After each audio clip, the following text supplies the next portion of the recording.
খালেদা জিয়া তো পালিয়ে যাননি, বলেছেন এই দেশের মাটিতে থেকে যদি আমার মৃত্যু হয় আমি এই দেশেই থাকবো। 111 চলে যেতে বলছিলেন, গেছেন? তারেক রহমানকে বলেছিলেন বিদেশে চলে যাও, তিনি যাননি, বলছেন মৃত্যু হলে এই দেশের মাটিতে হবে, আমার মাটিতে। যাননি তো পালিয়ে। আরেকজন কি করলেন, একদিন আগেও বলছেন শেখ মুজিবের মেয়ে পালায় না, আওয়ামী লীগে পালায় না। একদিন পরে কি দেখলাম আমরা, শেখ হাসিনা তার গোষ্ঠী সহ পালিয়ে গিয়েছে বাংলাদেশের মাটি থেকে। কথা তো তার ছিল না, সে তো উচ্চ স্বরে বলেছিলেন। কেন দৌড়ে পালালেন? কারণ তার ভিতরে ভয়, হাজার হাজার ছাত্র জনতাকে হত্যা করেছে, গুম করেছে, নেতৃবৃন্দকে 57 জন সেনা কর্মকর্তাকে হত্যা করেছে। সে জানে সে যদি থাকে তার বিচার হবে। বিচার হলে কি হবে?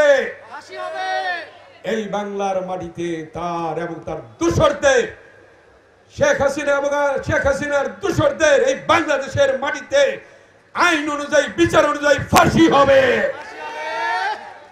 কেউ রক্ষা করতে পারবে না। ছাত্রলীগের রাজনীতি বন্ধ করে দিয়েছে সন্ত্রাসীদের, আওয়ামী লীগের রাজনীতি বন্ধ করে দিয়েছে, নির্বাচন কমিশন তন্ত্রের নির্বাচন বন্ধ করে দিয়েছে। এই বাংলাদেশে আওয়ামী লীগের রাজনীতি করার আর কোন সুযোগ নেই। হাক ডাক মারেন, উনি আসবেন, আজকে আসবেন, কালকে আসবেন, এই বাংলাদেশের মাটিতে আর তার স্থান হবে না।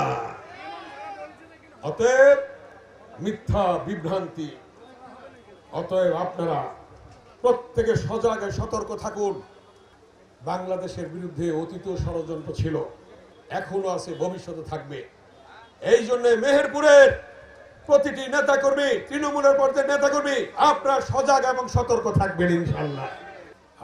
তার অর্থ কি? তারেক রহমান যে কথাটি বলেছিলেন যে ফয়সালা হবে, দেশ যাবে কোন পথে?